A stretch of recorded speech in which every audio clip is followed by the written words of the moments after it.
siga. Apo. Ito pala yung tikita mo na ngayon. Kayo ba yan? Kukunin mo, hindi nakatabi.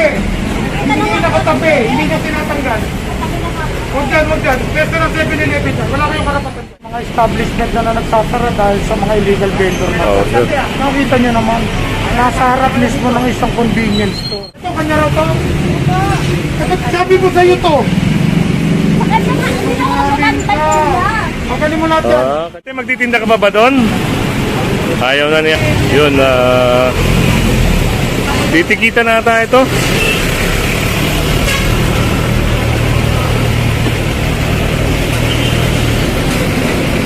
So yun nga, si Kuya matitikitan ng obstruction. Yung obstruction mga kasama, may kaukulang halaga, no? So, pagkakalam natin dito, 1,000 ang tayo. Ito si tatay, sa'yo din. Sabi dyan nakaupo si tatay. Ba't dito nakaupo? Paparking ito ka. Ito na nakaroon ng tao. Pero nga si tatay.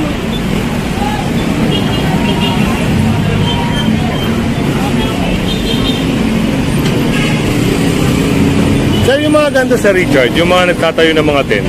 Definitely kailangan mag-secure sila ng permit. Clearance. Yun, tignan natin mga kasama kung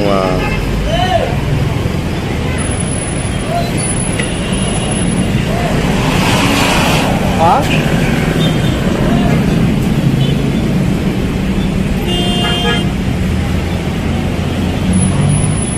Motorcycle display in front of 7-Eleven. Ano yung nagpapahit kayo sa 7-Eleven? Hindi po. Sa barangay.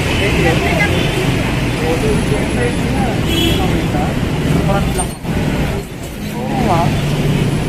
Dali ha.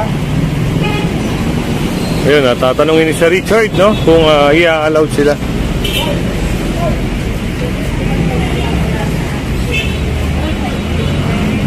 Yun. Hanggang dito lang tayo, no? Kasi ang hirap pumasok doon.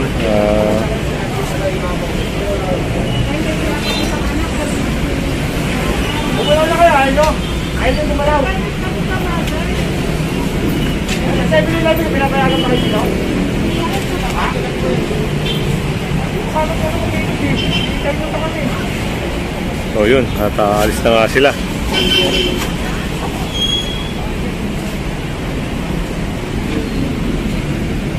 Hintayin lang natin, no? Lumabas si Richard mga kasama para malaman natin kung ano yung napag-usapan.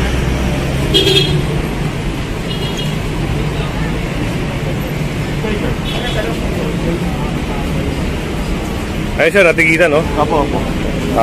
Magkano yun sir? Halimbawa tutubusin nila. Pag obstruction po, 1,000 po ang babayaran po nila. Yun, 1,000 mga kasama.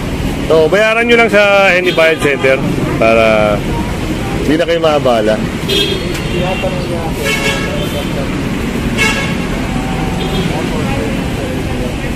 Si nanay, dating na kumpiska yung mga paninda niyan. At ayan yung tinuturo ng isang vendor na matapang daw. Tatanong natin si nanay, ha. Ate, di ba yung dati yung paninda mo yung nakumpiska? Nakuha nyo? Hindi pa.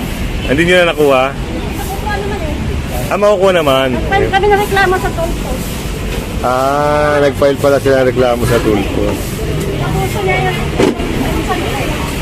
Ayun, mga kasama. At dito, sunod tayo kay Sir Richard.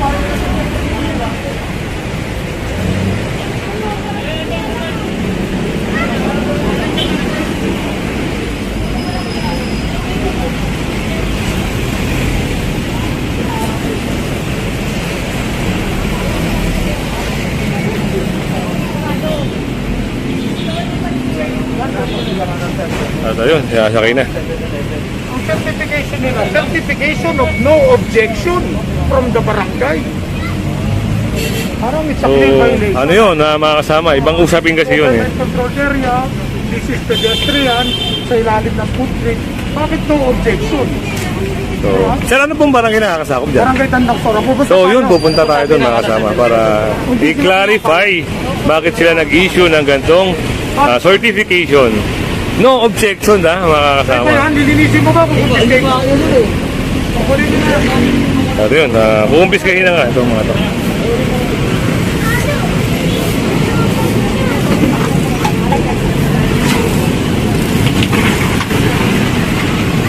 Dito na kasi sila naninirahan sa ilalim ng footbridge. Eh, siyempre, parang eyesore nga naman. At doon, lapit tayo, lapit tayo.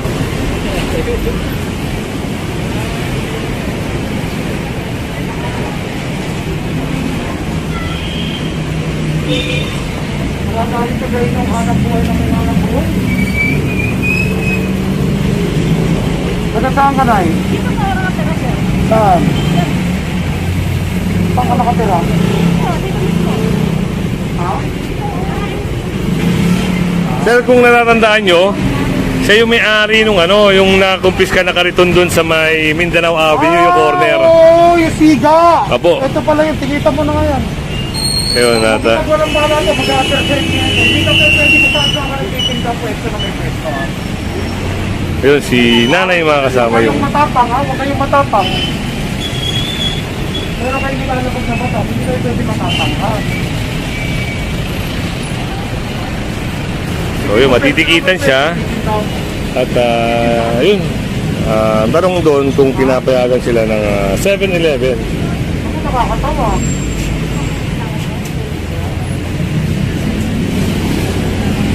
Nakita ko ba kayo bukas dito kung gusto mo yan? Maniwala kayo. Pamimigay ko yan, ita-turnover ko doon sa MDAT lahat ng panindahin. Matipikita ko na lang kayo ngayon para hindi makonflict ko yan. Ha?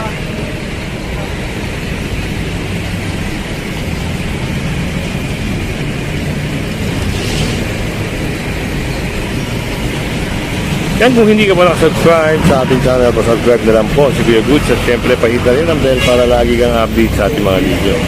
At again, shoutout nga pala kay Rafa Apoderado. Yan.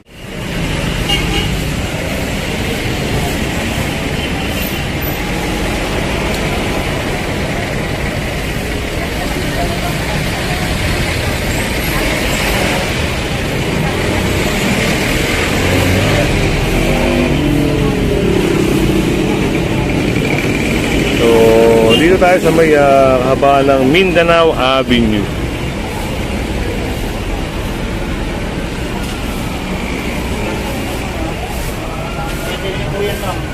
mag-upload po sa NBI niya. Sabihin mo sa 7-Eleven, pag nagtinda ulit dito siya, tawagan tayo. So yun, at i-inform na rin sa pamunuan ng 7-Eleven.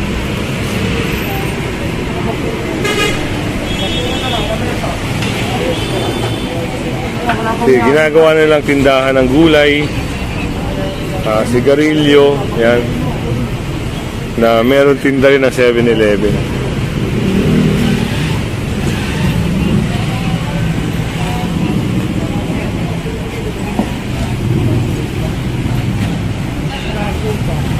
Tinago pa sir, no? Walang mayari. Kayo ba yan? Kayo ba yan? Kukunin mo, hindi nakatabi. Hindi nakatabi, hindi niya tinatanggal. Huwag dyan, huwag dyan. Pwesto ng 7-Eleven dyan. Wala kayong karapatan dyan.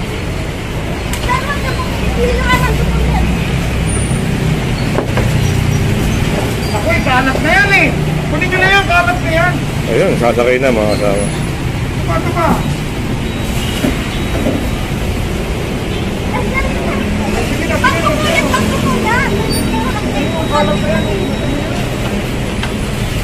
Grabe ka na. Gawa nyo ng basura ng 7-Eleven ah. Hindi na kayo naawa sa mga nagtitinda dito. Alisin nyo yan, hindi kami alis dito ng marumihan. Hindi kami alis dito ng magalap po yan. Yan, imbis na taong bayan yung gumagamit nito, no, na nakikinabang nito, no. Sila na ang bumabesto rito at yun, nagkukos pa ng obstruction.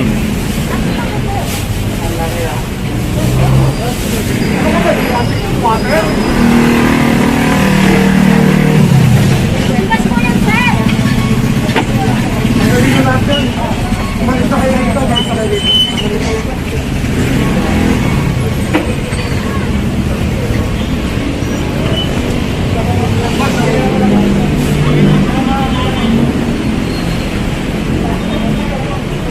Para maganda tignan sir kung walang mga obstruction dito. Actually, nakakalungkot. Minsan may mga establishment na nagsasara dahil sa mga illegal vendor na. Oo, sir. Nakita nyo naman, nasa harap mismo ng isang convenience store. Yun nga sir ang nagiging problema. So, yun, pinapalis na nga po ito si ate rito dahil pag hindi sila umalis Tanggal, hindi. ay hindi rin naalis ang MMDA dito. Ayan, kita nyo, yung ilalim ng footbridge mga kasama. Tinitirahan kasi nila, oh. At may reklamo rin dito, no, yung sa gabi, yung mga krimen na nangyayari, holdapan, yung mga snatching. Kaya, yun, kailangan alisin.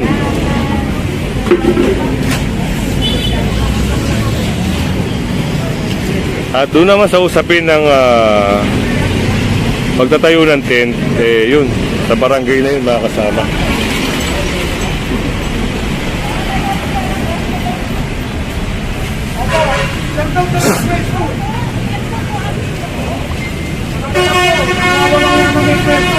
Ito, kanya raw to.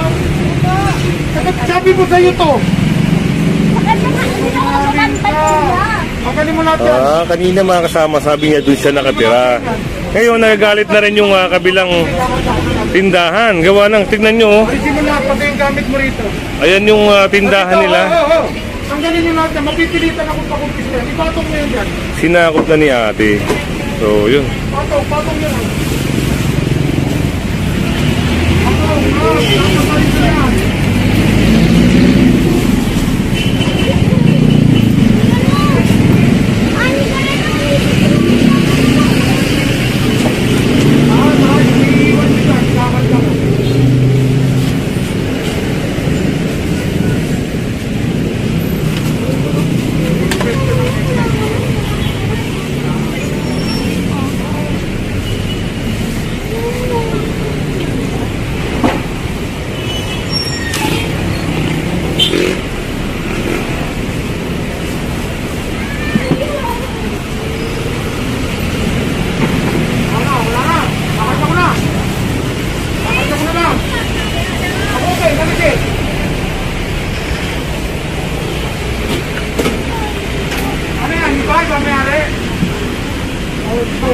ID mo.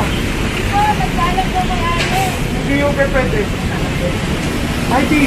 So, yun. At matitikitan din si ate. ID mo ate. Wala, kukumpis niya. Mapipilitan ako kukumpis niya kung hindi ko lang ipapakita ng ID. Hindi pwede lumalabas ka ng tahanan mo. Wala ka mo. Identification na magpapatunay. Wala po. Ako mapipilitan ako kunin lahat yan. Ha? Hindi pwede yung ganyan ate. Hindi tatapilihan yun eh. Hindi ko ano yan. Okay, kanya yan ate. Sige na, kanya yan. Alis na yan, hindi na babalik dito yan. Binayagan pala. Hindi ko... At yun, pinayagan daw siya ni ate.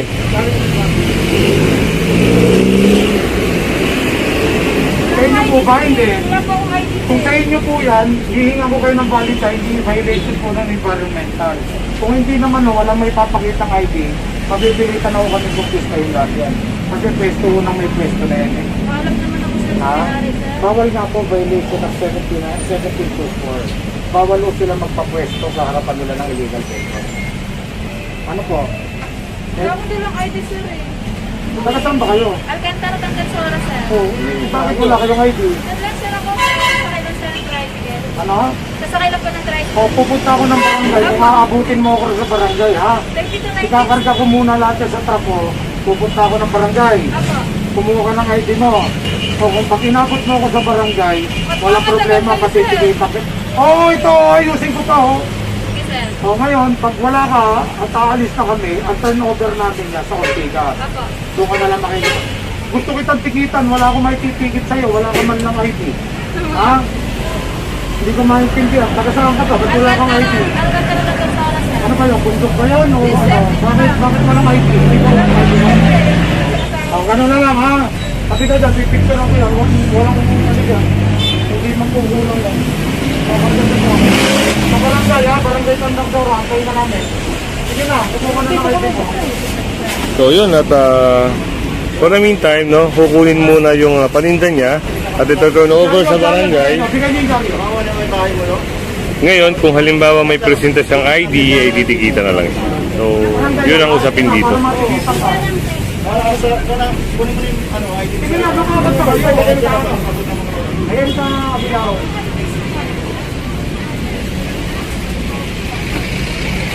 Kung may ID naman si ma'am, di May cellphone ka, te? May cellphone ka ba? Malugan po. parang naawa din si ma'am. Kung, Picture man lang, session. oo, kung halimbawa may ID si ma'am, pwede naman si ma'am. Sacrifice na lang si ma'am.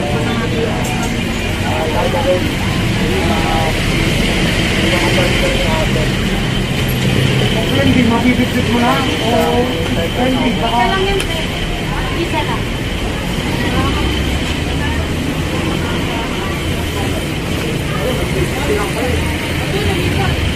Kano?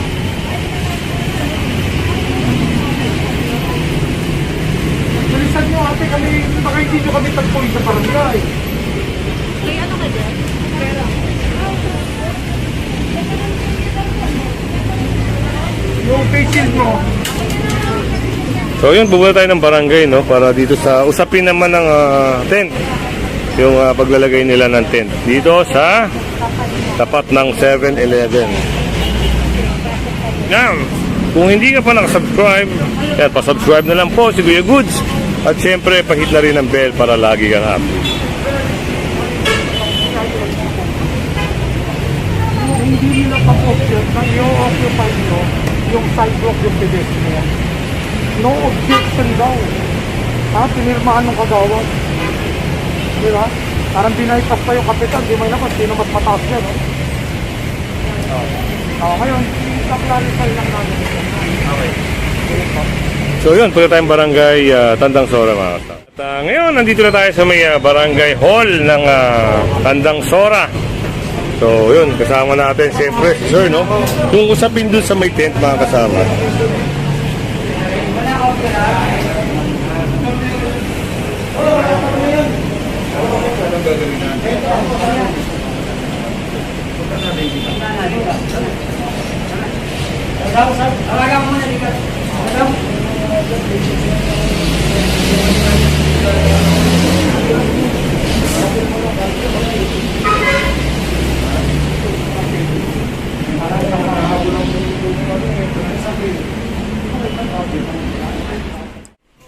So yun mga kasama, at nandito tayo sa loob ng office ni Chairman, no? Hindi natin pwedeng occupy yung sidewalk.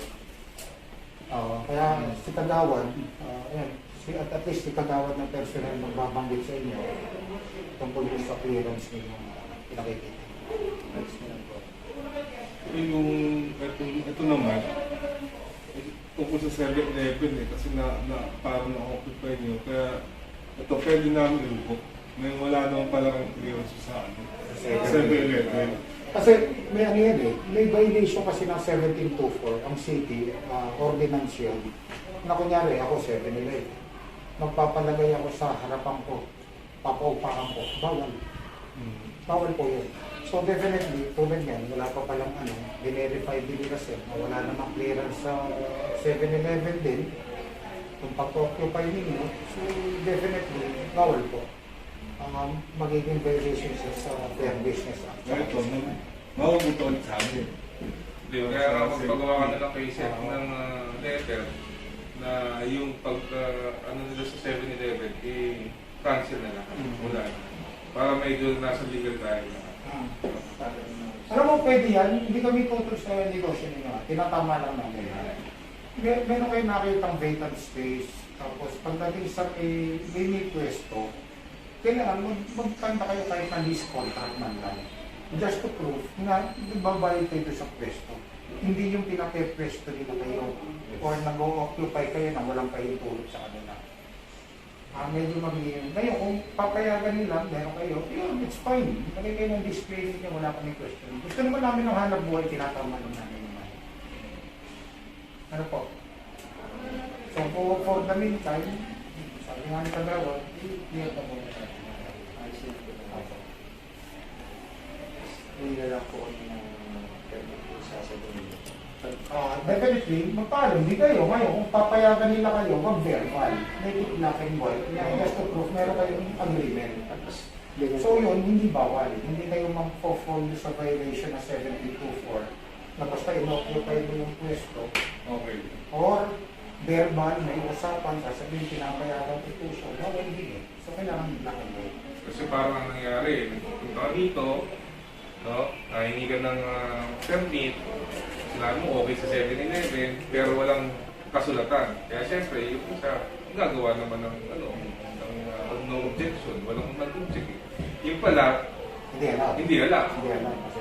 Pero mas maganda is nasabi ni Sir Richard, kung mag-uusap kayo ng 7-Eleven, may black and white kayo, pumapayag din sila. Legal yun. Legal. Saka kayo mag-proceed ng barangay. Kaya ng barangay, they can give you at least the barangay clearance for you to secure naman kung kailangan ng permit from the hawkers or from the city. Dapat pa rin kayo ng offers. Yun ang proseso. Sa EDDAD yun. Oo, kung mga temporary lang kayo, ayun. For the meantime, pull out mo. Puti nga nakita na namin, nabat walang display na motor. Bibili pa naman sana. Hindi, ganun sir ha. Don't get us wrong ha. Basta pinakama lang namin yung mali. Kasi nag-iingat din kami. Unang-una, talagang ang clearing operation ngayon is rigid na. And pang-absorb ng natin is part of the mabuhay. So talagang nakikita nyo lahat, pinakayos namin sineserva namin. Okay, sige po. So yun, at na-revoke na yung clearance, no, na galing sa barangay. At napaliwanagan na rin siya ni Cap Marlo Orlando. So ito, cancel na po mga kasama yung clearance na in-apply nila. So yun, talaga namang ang galing.